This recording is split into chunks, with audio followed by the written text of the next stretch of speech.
The night Celeste found out her husband had filed for divorce. She was sitting in a boardroom on the 42nd floor of a glass tower in downtown Toronto, signing the final papers that made her the sole owner of Hartwell Architecture Group. She didn't find out from Griffin.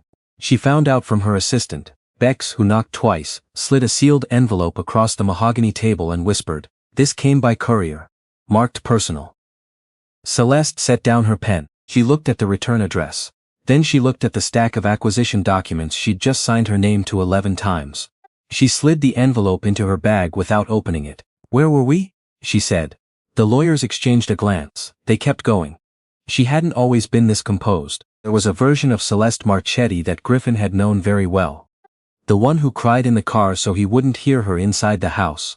The one who rehearsed conversations in the shower, because she was afraid of how he'd react. The one who used to apologize for things that weren't her fault, just to keep the temperature in the room from rising. That version of her had been quietly disappearing for about 3 years now. Griffin just hadn't noticed. They'd met at a firm holiday party in 2012. She was a junior architect.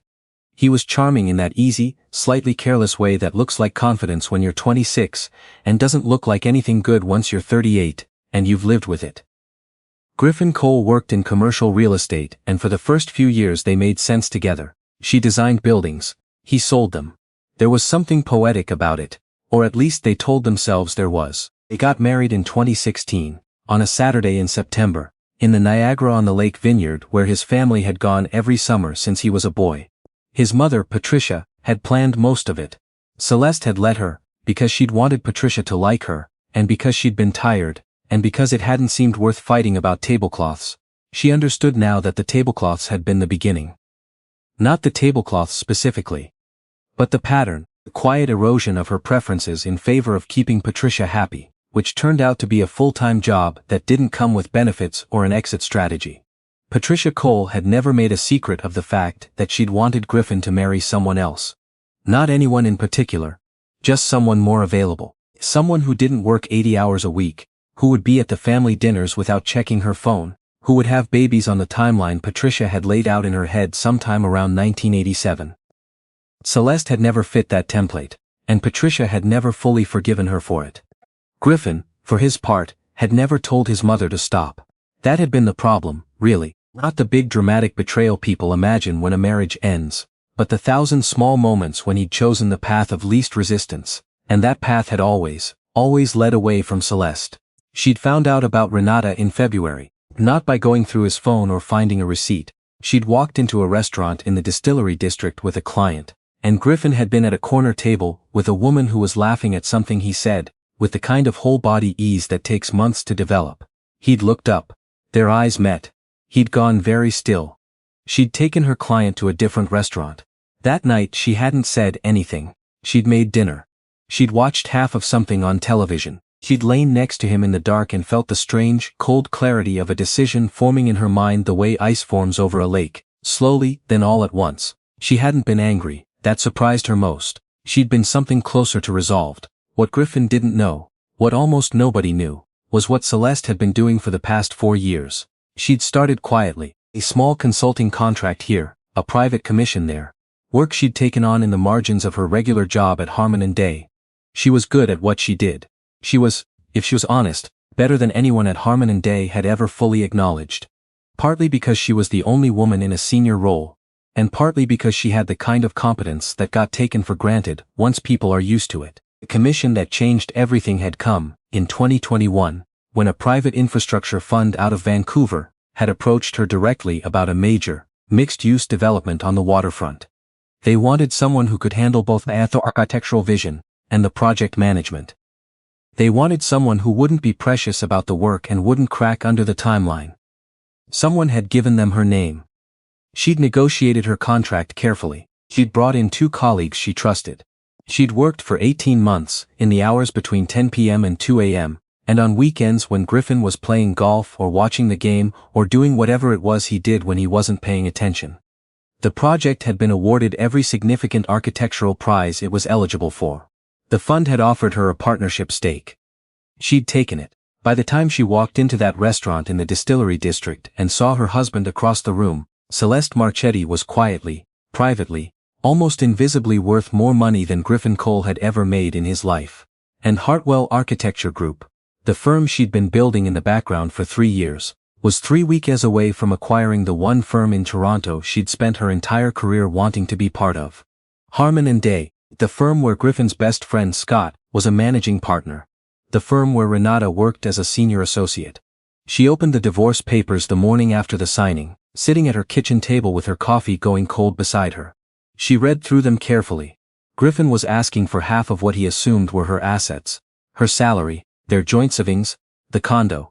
He'd listed her income as it appeared on her last tax return from her employment at Harman & Day. He had no idea about the rest of it. She set the papers down and thought about her friend Bia Okonkwo, who'd told her 2 years ago, when she'd first started confiding in her about the state of her marriage. Keep your own account. Keep your name on everything. Don't let anyone tell you that's not romantic, because romantic doesn't pay a lawyer. Bia had been through a divorce of her own. She knew what she was talking about. Celeste had listened. She called her lawyer, a woman named Judith Frey, who had 22 years of family law experience and a reputation for being calm in rooms where other people were not. She told Judith she'd received the papers. Judith told her not to respond yet. Let me look at what he's filed, Judith said. And let me know if anything changes on your end professionally. Something changed last night actually, Celeste said. I'll send you the documents. There was a pause on the line. How significant? Judith asked. Celeste looked out the window at the lake. It was March and still gray, ice on the edges, the water flat and metallic. Significant, she said. The announcement went out on a Thursday. Hartwell Architecture Group, previously unknown to most of the industry, which was entirely by design, had completed its acquisition of Harman & Day, effective immediately. The new entity would operate under the Hartwell name. Leadership transitions would be communicated to staff directly. Celeste found out how Griffin learned about it from Bia, who heard it from her cousin who worked at a firm down the street and had been at a lunch where Scott had apparently needed 2 drinks to process the news. Griffin called her that same afternoon.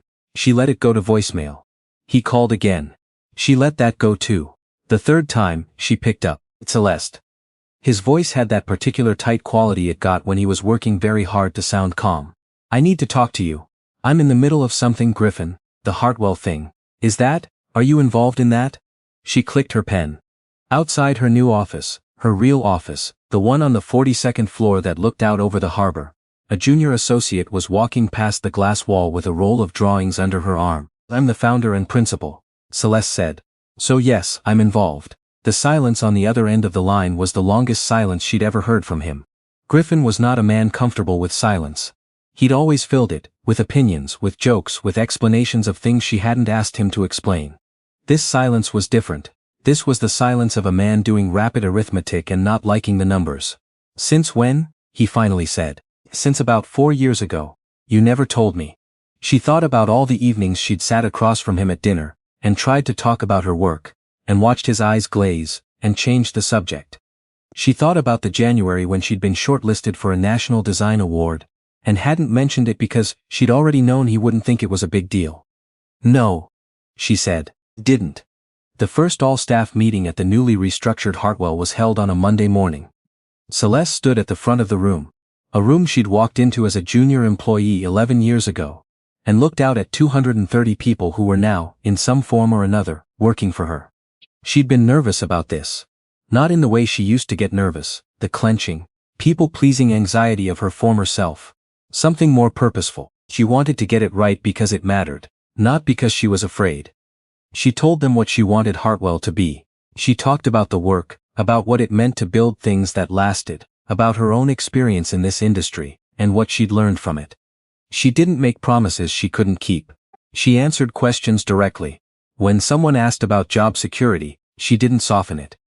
She told them exactly what the restructuring would look like, and when they'd know more. When she was done, the room was quiet for a moment. Then someone started clapping and then more people. And it wasn't the polite kind. She walked out of the room and down the hall to the office that used to belong to the managing partner, and she sat down in a chair that faced the window, and she let herself have exactly 45 seconds of feeling the full weight of how far she'd come. 45 seconds. Then she opened her laptop. Scott came to find her that afternoon. She'd expected this. Scott Mercer had been with Harman & Day for 16 years, longer than almost anyone, And he'd made managing partner on the strength of relationships and a talent for looking decisive, without necessarily being right. He was Griffin's oldest friend. He'd been his best man.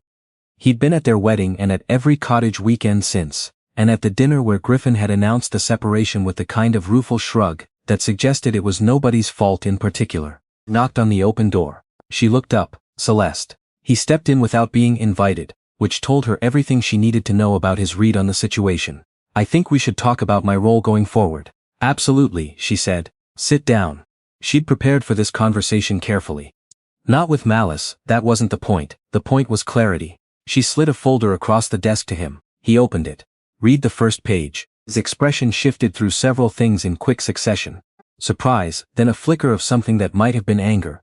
Then the careful blankness of a man deciding how to respond. This is a significant change in title, he said. It's a transition, she said. The managing partner structure doesn't fit what Hartwell needs. We're moving to a project leadership model. Your portfolio moves to project director. It's a role that plays to your actual strengths. Celeste, Scott, her voice was even. Not cold, not warm, just clear. I know this isn't what you expected. But you've been managing relationships here for 16 years and you're very good at it, and that's genuinely valuable. This isn't a demotion designed to punish you, it's a restructure. Those are different things. He looked at her for a long moment. Griffin didn't know, he said, not really a question. No, about any of it, no. Something moved across his face that she couldn't quite read. Not sympathy exactly. Maybe something closer to recognition. Okay, he said. He closed the folder. I'll review the terms with my lawyer. That's completely reasonable, she said. Judith Frey's office can coordinate with yours if it's helpful. He stood up and then paused at the door. For what it's worth, he said, and then stopped. She waited. He should have paid more attention, Scott said, and then he left. Renata Voss's situation was handled separately, and Celeste handled it herself. Renata was a senior associate with a strong portfolio and a good reputation for client management.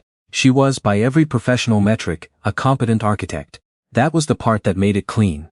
Celeste had thought about this carefully. She hadn't built a firm from the ground up by being the kind of person who let personal grievance drive professional decisions. That was the quickest way to become exactly the kind of leader she'd always resented working for. But she also wasn't going to pretend that the situation didn't require a clear-eyed assessment. The assessment was this. Renata's specialty was residential design. Hartwell was pivoting toward large-scale infrastructure and commercial development. It was a genuine strategic mismatch, documented, defensible, and true. Renata could stay on through the transition period and would receive a full severance package, and a reference letter that Celeste wrote herself and stood behind. She delivered the news in person. Renata sat across from her and said nothing for a moment, and then said, "Is this about Griffin?" "It's about the direction of the firm," Celeste said. "The terms are in the package. I encourage you to review them with someone you trust." Whether Renata believed her or not, Celeste couldn't say. She'd told the truth, and the truth was clean, and that was what she had to work with. The divorce proceedings moved slowly, the way these things do. Judith was methodical and thorough. Griffin's lawyer was a man named Philip Carver, who'd done mostly corporate work and seemed surprised by some of what Judith put on the table. Griffin called her once more, in late April on a Sunday evening when she was driving back from a site visit in Mississauga. She picked up, because she was tired of the game of it. "I want you to know that I know I handled things badly," he said. She drove in silence for a moment. "Okay," she said, "I should have. There were things I should have done differently. A lot of things." She thought about all the dinners, all the times he'd rolled his eyes slightly when she talked about a project. The way he'd told her once, almost casually, that she should think about whether the travel was worth it, whether she really needed to be the one to fly to Vancouver for the presentation. Whether they might want to start thinking about their lives differently. He hadn't meant it cruelly. That was the thing she'd had to make peace with. He hadn't been a villain in his own story, just been someone who wanted a version of their life that didn't include her ambitions, and he'd waited for her to shrink to fit it, and she'd just, quietly, methodically, refused. "I know you did," she said. "I don't think either of us needs to go through all of it." Celeste, Griffin. She kept her eyes on the highway. "I hope you find what you're looking for. I genuinely mean that. I need you to understand something." "What?" "I was never going to stop." He didn't say anything. "Whatever you were waiting for," she said. "Whatever version of me you thought was going to show up eventually, the one who slowed down, who made herself smaller, who stopped needing to build things. That person was never coming, This is who I am. It always was. A long pause. I know that now, he said quietly. Okay, she said. Good night, Griffin.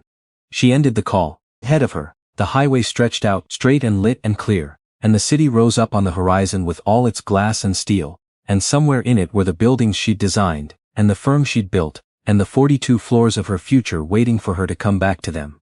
She turned up the radio. She kept driving. Patricia called once, in May. Celeste saw the name on her screen and let it ring. Later, she got a text that said simply, I hope you'll be civil about all of this. She didn't respond. Civility had never actually been what Patricia wanted from her. What Patricia had wanted was a particular kind of softness, a particular kind of deference. And Celeste had given it away freely for years and gotten very little in return. And she had decided, quietly and without ceremony, that she was done being soft in ways that cost her, and benefited people who couldn't name one concrete thing she'd sacrificed. That was not a decision she announced. She just stopped. The settlement was finalized in June. Bea took her out for dinner to celebrate. Not a quiet dinner. Bea was not a quiet dinner kind of person.